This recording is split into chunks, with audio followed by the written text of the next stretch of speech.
Welcome to the Land House YouTube channel. I'm Seth. Today I'm taking a look at the Jackery Explorer 300 Plus. This is a small power station with a 300 watt AC output. Comes with its own solar panel and various cables. Let's pull this out of the box and see what this thing is all about. I can actually grab right here and pull this out. That's a new and convenient feature that I've not seen in packaging before. Jackery is known for their very colorful packaging, and this one is certainly no different. On the top there is a tab. I can pull that and easily open up the box.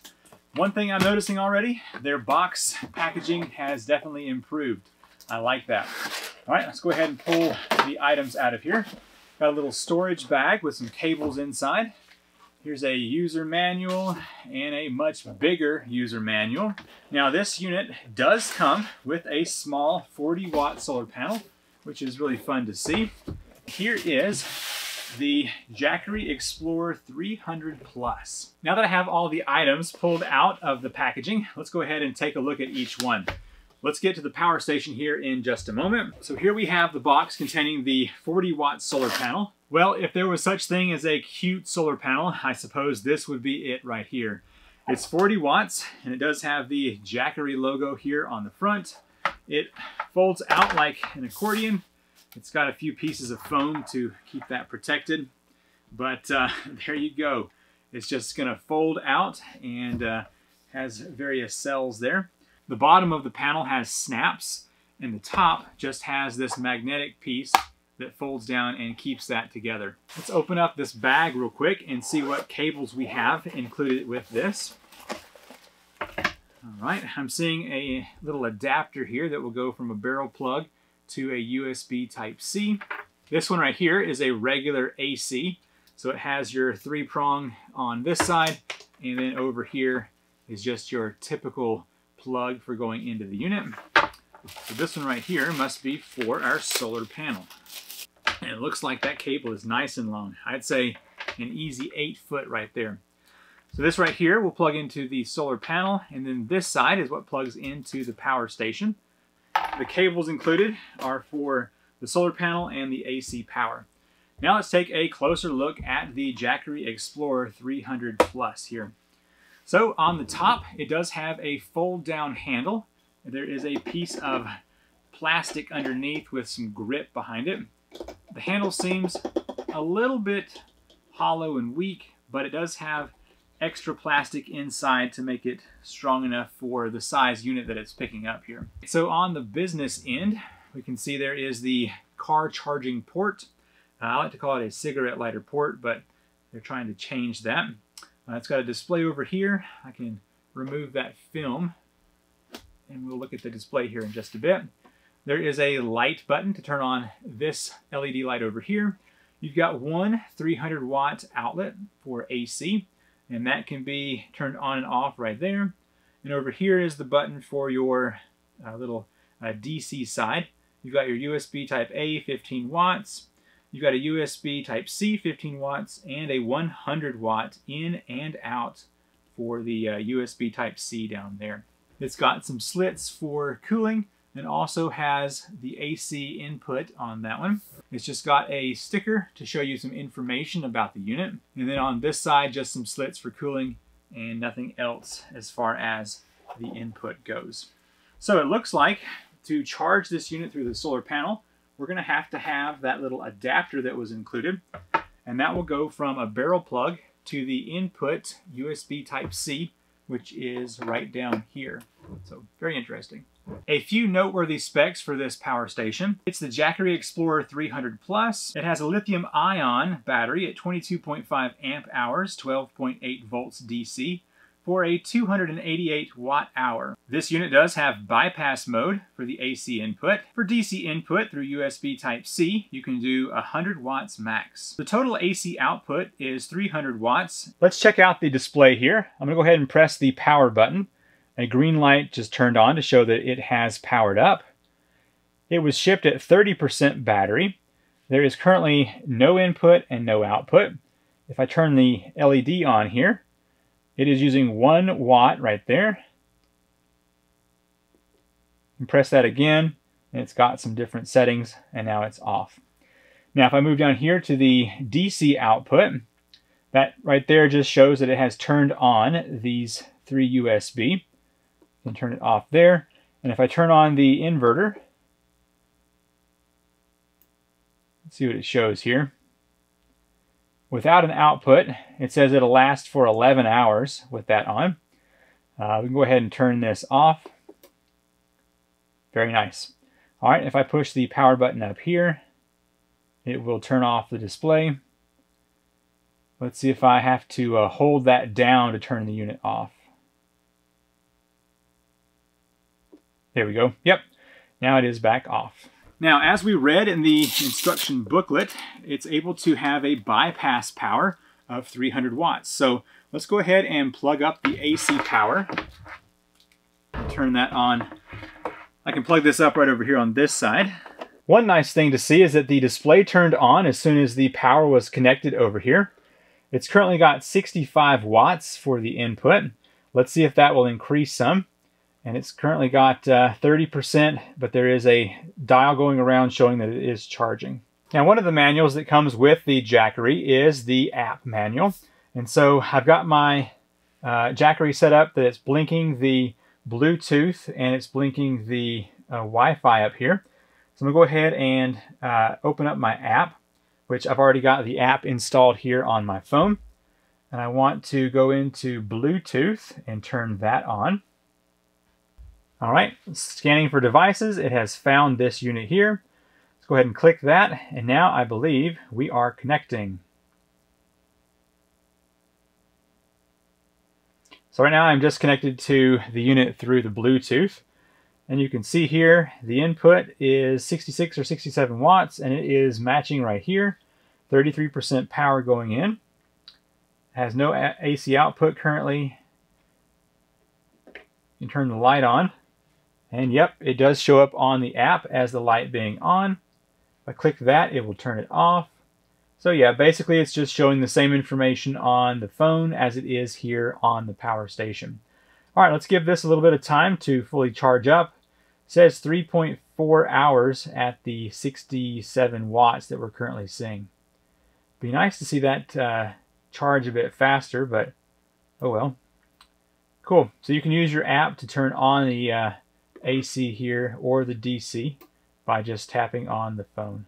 Yeah, if you're going to be camping with a power station like this, or if it's a power outage at the house, there's a few things you're going to want to do with this. One of them is charging up a cell phone. So let me plug that up here to the DC output, just the regular USB out. And then I'm going to turn that on by pressing this button here, and then plug this up. And there we go. That is now charging up. And then of course a lot of us like to sleep with a fan going, so let's go ahead and plug up a fan. Let's go ahead and turn the AC on and then plug this up, and then let's see what this is going to show here on the different settings. So there's setting number 1, and we're getting 61 watts output. And let's see, so it is bypassing right now, so we need to go ahead and unplug this to see that it's working just off of the power station. There we go. So our output here is 62 watts, and it will run that for 1.3 hours on that 37% charge.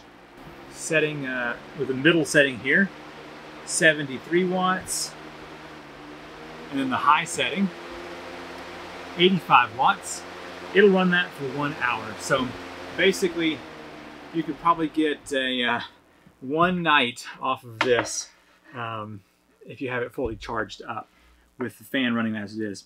So one cool thing that you noticed was that it was passing power through using the AC input, and then as soon as I unplugged it, the fan continued to work and my phone was still charging even though I pulled that plug. So you can actually use this as a kind of a backup. So when the power goes out, whether you have a CPAP machine or whatever you're using this for, it will continue to run even if the AC has gone out from your wall plug.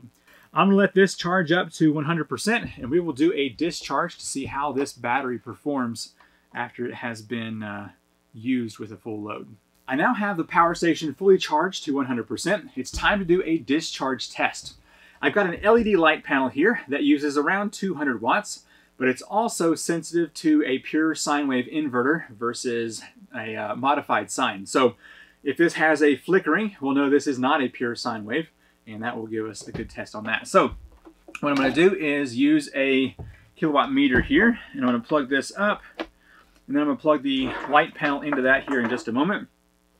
So with this type of power station, you're going to use 80 to 85% of the battery, and so you have to multiply the watt hours of the unit times that 0.8 or 0.5. So this unit has a 288 watt hour rating, and so I'm going to multiply that by 0.8, and then if I divide that number by the watts consumed by the light, I will have the time that I anticipate this to operate by. So, all right, let me go ahead and get this started.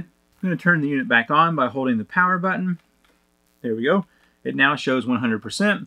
I'm going to turn on the AC output, and then I need to do a reset here on the kilowatt meter. So now I'm going to take my stopwatch and begin timing this. Plug this up and press start. And then I should be able to see here on the display 215 watts.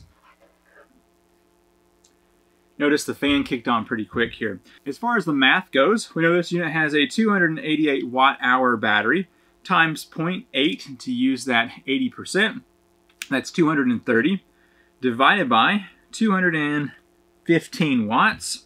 So this should run for an hour and about a half a minute. So let's see how well this does as I time this discharge. Now, as far as the light output goes, I'm seeing zero flickering. So this little power station does have a pure sine wave inverter. That's nice to see. Our time is now 1 hour. We've used 0.19 kilowatt hours, and the battery is at 6%. So we are just about done. Now I notice that the wattage output has dropped down some, 176, so we can consider that later if we want to, but so far we are running pretty close. So the math behind the calculation earlier was 288 times 0.8, which was 230 watt hours. And so we are not far from that with the 0.19 that we've got. And we still have a little bit left here with 6%. Down to 1% here, and we have 0.20 kilowatt hours. And I was hoping to see 0.23 to have the 80% on the battery. And we're at an hour and 4 minutes here. So let's see if we get 0.21 before this shuts off. One nice thing to see is that the output has stayed consistent even down to 1%. I've seen some of these that will drop down the output, but this one seems to be holding pretty consistent there around the 172 to 173 mark. The kilowatt meter just swapped over to 220 watt hours. And so we are actually pretty close to the 0.23 that we were anticipating based on the math. There we go. Looks like the power just shut off to the AC, and our time total was an hour and 7 minutes. Now that the battery discharge test has been completed, let's charge this back up. Let's go ahead and test out the solar. So I've got the solar panel here. I'm going to use the cable that was included to connect this. The included adapter that goes from USB Type-C to the barrel plug is going to be needed. So I'm going to go ahead and get that connected. And this is going to plug up to the 100 watt max input output here on the front of the unit. But let's go ahead and get the solar panel opened up. Now, I don't have full sun just yet, but when I do, we will check to see how close to 40 watts we're getting out of this panel.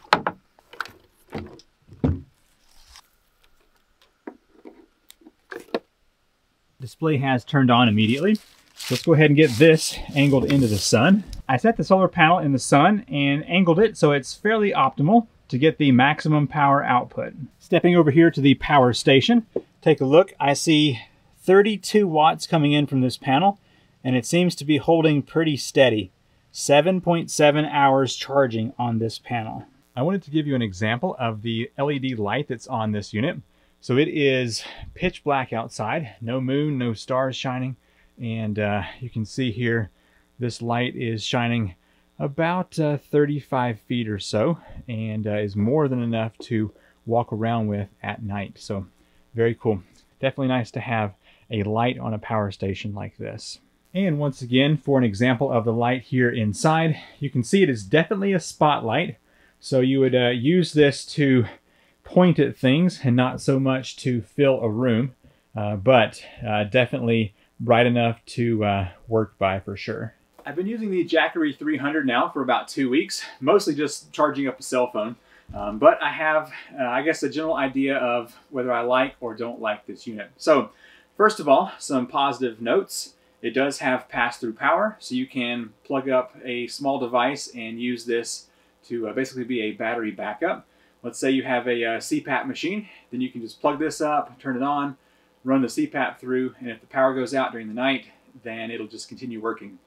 So that's pretty cool. That being said, the charging was only about 65 watts with the AC power, so I would like to have seen that being a little bit higher. Also, with the solar panel charging, it maxed out at 32 watts. So I felt like the solar panel had more potential, and the unit just kept that pretty steady at 32 watts, no matter how I moved that 40 watt panel. So limitation with the charging, but it is nice to have that pass-through power.